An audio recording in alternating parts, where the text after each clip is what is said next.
How's it going, all you Minties? Uncanny Omar here from Near Mint Condition, the home of collected editions. And join me today for your advanced look at the Gwenpool Omnibus from Marvel Comics. So, let's get started.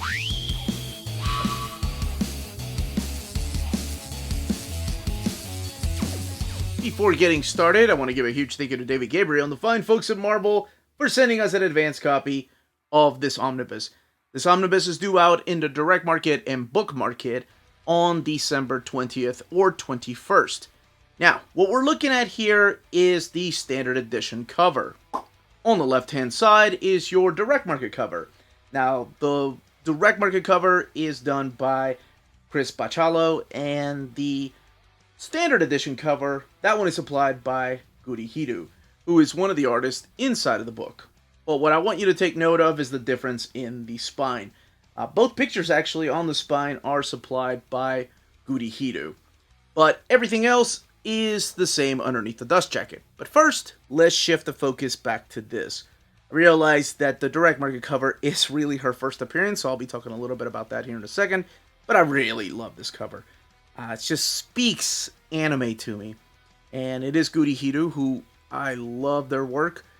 One of the most heartfelt, well-crafted, creative, and moving series in superhero comics. Comicbook.com. And here we have the Marvel Omnibus up here. Gwenpool. That picture down there. And here she is. Unbelievable. Will Gwenpool go big or go home? Teen Plus? I could kind of see that.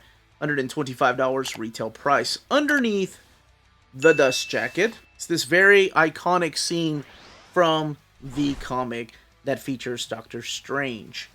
Now, before I go on and start talking about this book, what I was going to say is that this is normally the day, Tuesdays, that I do my upcoming advanced look at collected editions coming out this week from Marvel. So just a quick little preview here. Knights of X, Legion of X, and Fantastic Four Life Story with Captain America, Symbol of Truth. All of these printed in the USA. Taking a break from doing these for 2 weeks just so I can catch up on reading, because there's a lot of reads, especially towards the end of the year. Alright, but we are going to crack this open, talk about the premise of the story. If you don't want to know anything, put me on mute and just look at the pretty pictures. And of course, look at the artwork and talk about the binding and build of this omnibus. Alright, let's crack this book open. We have some pink end paper, of course, that makes sense. And this is the pattern and design that you're going to see throughout the book. Here are your credits of the writers, the artist, all of the folks that helped put this book together. And some more credits right here. Behold, the first appearance of Gwenpool. That's right, our pink-clad hero debuted right here on Chris Bachalo's variant cover for Deadpool's Secret Wars #2. Fact, that's exactly where she first appeared. Her first appearance is so rare because it's on a cover. So, it does collect that cover, so you'll see that material from the Deadpool's Secret Wars #2. But this also collects the Unbelievable Gwenpool, or Gwenpool the Unbelievable, 1 through 25, Rocket, Raccoon, and Groot 8 through 10, Champions 5, Edge of Venomverse #2, West Coast Avengers 1 through 10, that's the 2018 series, Superior Spider-Man, the 2018 series again, 7 through 8, Gwenpool Strikes Back 1 through 5, and then material from Howard the Duck 1 through 3, Gwenpool Special #1, the Holiday Special, Merry Mix-Up, and Secret Empire Brave New World. The book has 1,184 pages and retails for $125. Alright, so how does all of this begin? We started with the cover. So how do we go from this cover, which was a celebration of Gwen Stacy, Spider-Gwen? So there were other variant covers out there, like the Incredible, I think, Hulk. So Wolverine, Gwenpool, things like that, or Gwen Stacy. So how did Gwenpool stick? Well, a lot of people at Marvel, the editors and the writers, took note that there were a lot of cosplayers walking around conventions floors dressed like the character of Gwenpool, who had only appeared on a cover. So what they decided to do was, hey, maybe we should bring her character. I know it's weird. Bring her character into the Marvel Universe, into the 616 universe. And that's exactly what they did. So they gave two options on how to do it. They gave Chris Hastings an option to do it through the Howard the Duck backup stories here, and her own special. So this collects both of them. As a matter of fact, I think this was re-released as an issue number 0. But here she is. This is her first appearance. And she's kind of a nutcase at first. She first appears in this particular issue of Howard the Duck. She's involved in stealing this virus from Black Cat, and she ends up selling it to Hydra. Now, the way that she figures it out is that, hey, you know what? The Avengers are going to come to the rescue, so it's not a big deal. But then Howard's like, what are you talking about? The Avengers can't help a virus. We got to stop Hydra from unleashing the virus. So she has a little bit of a remorse. Here you get to find out a little bit about her past, how she ended up getting the costume from Big Ronnie's shop right here, and how Big Ronnie accidentally mixed up her name right there when she spelled it out as Gwenpool, because that is her name. And she thought she wrote Gwenpool, as in Deadpool. But here are her powers. So she, based on that name, she gave her this costume, this pink costume, because she's like, you know what? You have pink hair, this pink costume will work on you. And that's when she decided to become kind of like I don't want to say a superhero, because she's more of a merc for hire, assassin, vigilante. And later on, of course, because of the things that she learns through Howard the Duck, she starts taking jobs to go and kill villains. Hence the T+ rating, which you wouldn't expect. So here's the holiday special, which is where Howard invites her to a party that She-Hulk is throwing right after she goes on her first mercenary job to go and kill a villain. So she completes this mission, and she ends up going to She-Hulk's party, where she runs into Kamala Khan. And this is when she decides to become a full-time mercenary with the Unbelievable Gwenpool #1. So that's where it all begins. There's a little bit of a flashback here, and I'm talking just a little bit about this story here. But this is where she meets Cecil. Cecil is with his family, and they're robbing banks, and on her way to the bank, she not accidentally, but she ends up killing all these robbers, with the exception of the hacker, who is Cecil. Now, she takes Cecil kind of under her wing, but she gets involved in this big extraterrestrial arm dealers that are going around, and she ends up killing MODOK's best assassin. So MODOK gets all pissy and decides that because he killed her best assassin, she is now his best assassin. So in order for her to actually work with MODOK, he threatens her. And he kills Cecil. And she's like, okay, I guess I'll go and work for you. And that's the beginning of issue #1. So things that I wasn't expecting, you know, MODOK, first of all, frying the guy that she took under her wing. Her to be like an assassin to begin with, because of this art by Gudihiro, who has this very cartoony anime style, but completely fits the tone of Christopher Hastings' story. So here is where she ends up meeting the rest of her team, of MODOK's team. Here we have Terrible Eye right there, and we have Megatony, who Megatony is like your alchemist. He's your smart scientist guy, and Terrible Eye is kind of Gwenpool's only girlfriend in this crew. And then, of course, the one recognizable character right here is Batroc. Now, this Batroc is a little bit different because he actually ends up training her on how to fight, because she doesn't really have a lot of skills.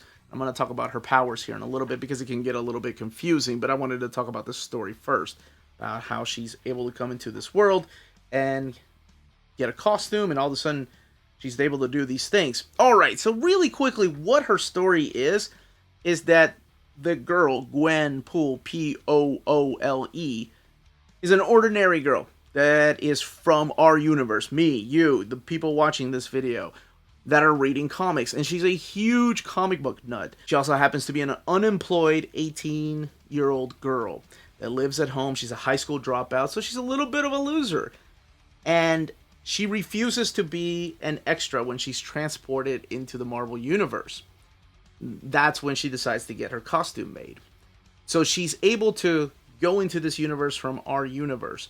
And her abilities, if you saw at the very beginning, knows all secret identities, experience surviving interdimensional travel. So, as you can tell, because she reads comics, she knows the character's weaknesses, she knows the character's secret identities, and this goes a long way in the Marvel 616 universe. So, that's when she decides to stay there and become not an extra, but an actual superhero. Now, she doesn't do a good job becoming a superhero because of all the mistakes she was making at first. And during this iconic story right here with Doctor Strange, what he does is, because she needs a secret identity, because she needs normal things in the 616 universe, he's able to merge her history from our universe with the 616 universe. So now she has a social security number, now she can go and get a driver's license, and MODOK finds out and he gets pissed. Now, of course, they have a big falling out, and the big thing that happens is, remember that guy Cecil that ends up dying at the hands of MODOK? Well, he comes back as a ghost, and now the people that were all led by MODOK all need a leader, so they look to Gwenpool to lead them to in this mercenary team. And that's the premise of the series. As the series progresses, so do her powers, what she's able to do. You find out that, unlike Deadpool, who has this, fourth wall breaking, he looks at you from the panels, she really can't. She actually looks sometimes because she thinks the camera's on her left-hand side, so she's always looking at the wrong place. But she is now leading this particular team of mercenaries. I love the fact that in order to try to help Spider-Man, she's like, hey, I know who you are, because she knows, because of reading comics, that Miles Morales is Spider-Man. And this is how she breaks it to him. Again, she's taking on jobs. This one here, things I didn't see coming, who she had to come here in this particular issue and kill.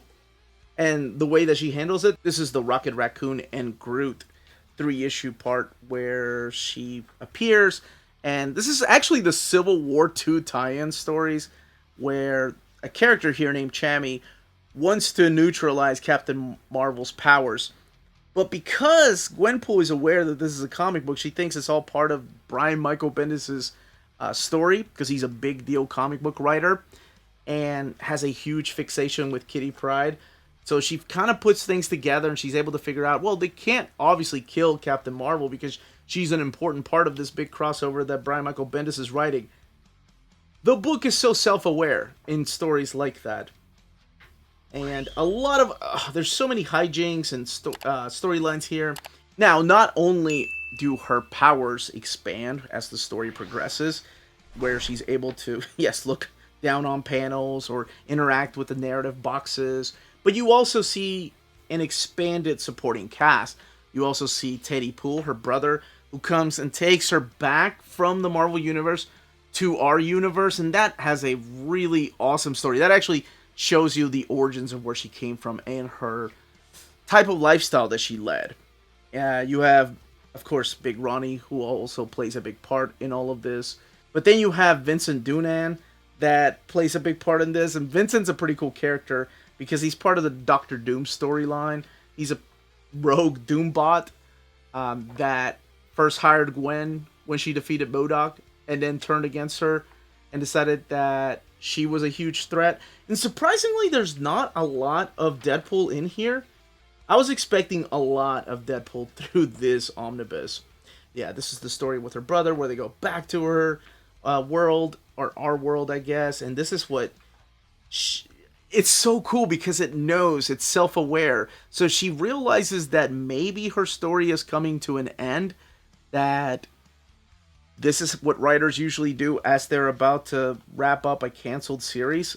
So what it really reminds me a little bit of is the Dan Slott's run on She-Hulk, where if you're nitpicking continuity or nitpicking characters that are acting out of character, and forget to just have fun with the book, I don't know if you are going to enjoy this.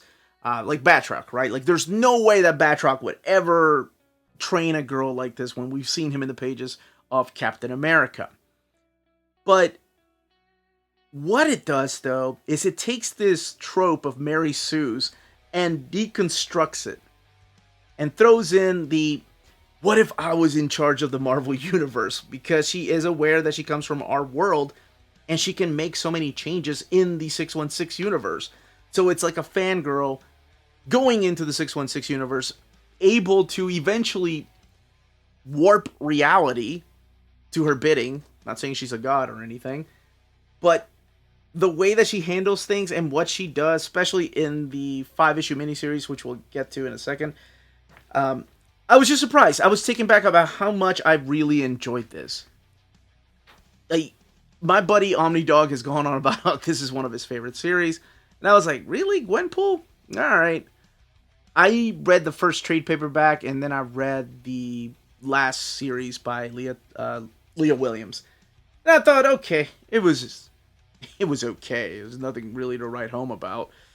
But reading this as a whole, man, there's a lot of charm here that I wasn't expecting to find. And the artwork by Goody Hiro, for the most part, doing the book, just blows me away. Just the balance of violence and cartoon humor. Now, let's talk about this, because I think that's enough. I've talked about the main series. But let's talk about the West Coast Avengers. This was a 10-issue series. It was supposed to be an ongoing series. Sadly, got canceled. This is written by Kelly Thompson. This brings Gwenpool into the mix of Hawkeye, both of them, Tigra and Quentin Quire right there, and America Chavez, as they form a new team of Avengers in the West Coast. So it's good that this is the first time it's been collected in oversized format. It was not, I think it's been available in trade paperbacks before, and that's it. Here's Superior Spider-Man. Not going to be included in the upcoming Omnibus. This is the 2018 series. But these issues, there's 2 of them in here, are just War of the Realm issues. And then we get Gwenpool Strikes Back. This is the 5-issue miniseries I was talking about by Leah Williams. Christopher Hastings actually does, I think, these 2 pages, kind of a recap of who Gwenpool is. This is all drawn by David Baldeón. But this series is what changes the character when I said that she was able to alter reality in a way. Especially when you get to the ending and what it ties into a current era for particular characters and what she's able to do. But the least I say about it, the better. Alright, let's look at the next 2 issues back here, which are alternate reality takes on Gwenpool, where she is with a symbiote wreck here. And then there's this, also drawn by Goody Hiro, and that is Not Brand Ek number 14. Gwenpool absorbs the Marvel Universe. This is a short little story. And then the back matter. We get character designs. I didn't even get to talk about future evil Gwenpool. We get cover layouts here. And then we get character designs like evil Gwenpool character sketches. Who is that? Where did she come from? I did say future evil Gwenpool, didn't I? And then, of course, variant covers. That is a cute one right there. Yes. You know, for a character that I found annoying at first, she grew on me. Now we'll see if the unbeatable Squirrel Girl will have that effect on me too. Hey, looks like Chris Bachalo redid his cover because she doesn't have the little Deadpool belt right there. I actually have a Gwenpool toy. I bought one a while back when her origin changed a little bit. It's what the rest of the covers look like. It's the MJ cover right there by David Nakayama. So weird, right? Because she started as a celebration of Gwen Stacy, Spider-Gwen, so they made Gwenpool, and it is, oh man, getting a headache even thinking about it. It's Mary Jane covers now, because they were doing a Mary Jane celebration, so it's Mary Jane, blah. Uncanny Omar talked pretty one day, so it's Mary Jane dressed as a character that was originally a spoof of a, never mind, you know what, I can't even do it, can't even finish it. More variant covers. Comics, right? They're not giving you a headache. Are you even doing it right? What I appreciate about the variants, too, is that they include the trade paperback covers back here. Yeah, these. And I want to say that was the Japanese edition covers. Those are all included here. So those were only available in Japan. All 5 of the trades there are collected. Then we have the pink end paper. Now, let's talk about this binding. 1,184 pages. There is that and it is sewn binding. This one is printed at the Donley printer. As I was flipping through here, and if you notice some of the white pages where some of the art was coming through from the opposite page, that does happen. As a matter of fact, the Thing Omnibus has thicker paper than this. This probably has the same kind of paper stock that was in the Knights of Pendragon Omnibus. So even though this isn't printed at the iMac printer, the thickness of the paper stock here feels like that Knights of Pendragon Omnibus. But this is the type of artwork you're going to find through these pages. It's a book that doesn't take itself seriously. Give it a shot. If you enjoy things like Dan Slott's run on She-Hulk. But that, as they say, is that. If you're interested in purchasing this book, don't forget to check out our sponsor, cheapgraphicnovels.com, your online home for graphic novels and collected editions up to 50% off cover price. They have excellent shipping and prompt and helpful service. Check out their bargain deals for up to 90% off cover price. And don't forget, the CGN also takes pre-orders. That way you don't miss out on the hottest releases. And they are currently running a special promotion for you Minties. If you're a first-time customer, after receiving your order confirmation email, reply back to that email and let them know Near Mint Condition sent you their way. They will then apply a free shipping promotional credit to your next order in the US. Cheap Graphic Novels, your source for the hottest books with the kind of deep discount, quality shipping, and customer service that will keep you coming back for more. And that was the content, the page count, and build of this omnibus. Let me know in the comments down below if you are picking this up, if you have them in trade paperback, if you've read the single issues, if you've never read Gwenpool, you didn't even know what Gwenpool was about, you thought Gwenpool was Deadpool's cousin. But yeah, if I was able to help out or answer any questions, and if you have any more questions, leave them down below. Don't forget to smash that like button on your way out, ring that bell for notifications, check out our Patreon and Spreadshop, amazing ways to support the channel. And more importantly, everyone, stay healthy and safe out there. Much love.